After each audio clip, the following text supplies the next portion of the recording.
ولا تحسبن الله غافلا عما يعمل الظالمون إنما يؤخرهم ليوم تشخص فيه الأبصار مهطعين مقنعي رؤوسهم لا يرتد إليهم طرفهم وأفئدتهم هواء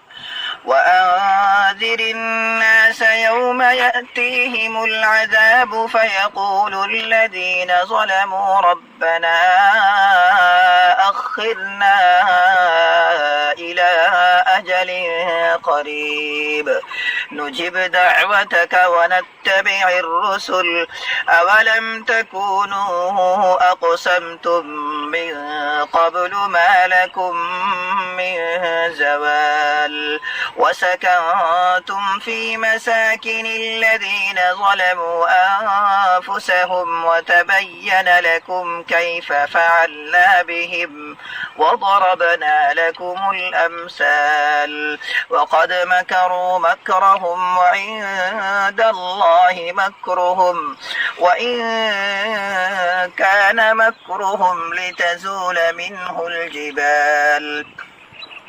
فلا تحسبن الله مخلف وعده رسله إن الله عزيز ذو انتقام يوم تبدل الأرض غير الأرض والسماوات وبرزوا لله الواحد القهار وترى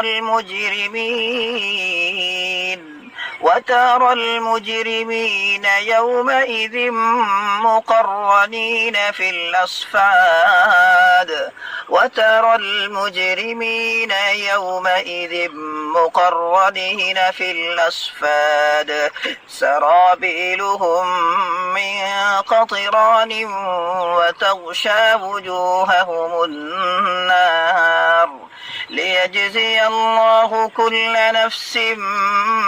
ما كسبت إن الله سريع الحساب هذا بلاغ للناس ولينذروا به وليعلموا أنما هو إله واحد وليذكر أولو الألباب.